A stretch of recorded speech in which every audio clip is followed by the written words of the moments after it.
मित्रांनो, संजय गांधी निराधार योजनेच्या पोर्टलवर 5 तारीख दिली गेलेली होती की 5 तारखेला सकाळी 9 ते रात्री 11 वाजेपर्यंत संजय गांधी निराधार योजनेचे जे पैसे आहेत ते खात्यामध्ये टाकण्याची कारवाई सुरू होईल. पण अजूनही कुणाच्याही खात्यामध्ये पैसे आलेले नाही आहेत. म्हणून आज मला पुष्कळ लोकांनी मेसेज केले की साहेब, मेसेज तर टाकला होता की 5 तारखेला पैसे येणार, पण अजूनही पैसे आलेले नाहीत. हे का बरं विलंब होत आहे? मी तुम्हाला सांगू इच्छितो की समोरचे 2 दिवस महत्त्वाचे आहेत. ह्या 2 दिवसामध्ये पण जसे आज, उद्या किंवा परवापर्यंत पण जे संजय गांधी निराधार योजनेचे पैसे आहेत ते येण्याची शक्यता आहे. पण हा विलंब का बरं झाला ह्याचा प्रश्न एक पडलेला आहे. म्हणून पुष्कळ लोकांनी मला मेसेज केला आहे की मला नाही आले. का बरं नाही आले? काही तांत्रिक कारणामुळे असू शकतो, किंवा जसं ह्या जानेवारीत जेव्हा पैसे आले तेव्हा पण ज्या दिवशी त्यांनी DBT मार्फत पैसे सोडले होते तर त्याच्या दुसऱ्यात किंवा तिसऱ्या दिवशी पैसे आलेले होते. तर हे आता पण तसंच होणार आहे. होण्याची शक्यता आहे की जसं उद्या किंवा परवापर्यंत तुमच्या खात्यामध्ये नक्कीच पैसे येतील. वाट पाहत राहा, पण चिंता करू नका, कारण होईलच.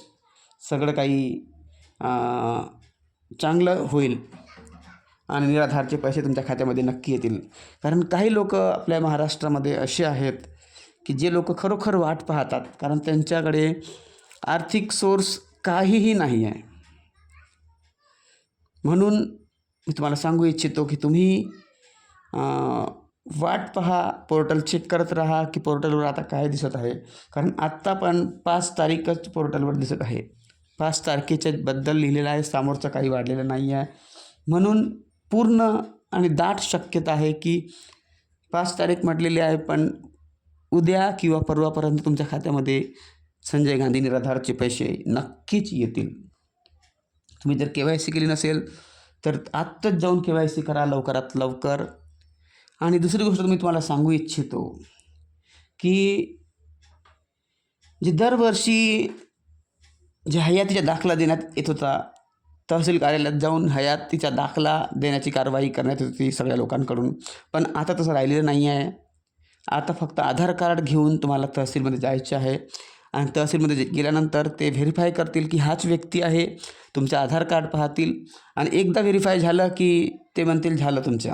म्हणजे आता तेवढी झंझट राहिलेली नाही आहे की एवढे कागदपत्र जमा करा आणि बँकमध्ये नेऊन द्या, असं काही नाही आहे. तुम्हाला तहसील कार्यालयात जाऊनच सगळं काही करायचं आहे आणि काही मोठी कारवाई होणार नाही आहे. म्हणून लवकरात लवकर जाऊन तुम्ही तहसील कार्यालयात भेट द्या आणि आधार कार्ड घेऊन जायचे. आपला मोबाईल घेऊन जायचं. ज्या मोबाईल नंबरवरून तुमचे आधार कार्ड लिंक आहे असाच मोबाईल नंबर न्यायचं. ते लोक व्हेरीफाय करतील, पाहतील, OTP येईल आणि त्यानंतर तुम्हाला व्हेरीफाय करून ते लोक म्हणतील की जा, तुमचं काम झालं. आणि एक सोपी पद्धत सरकारने आणली, म्हणून थँक्स करतो मी सरकारला.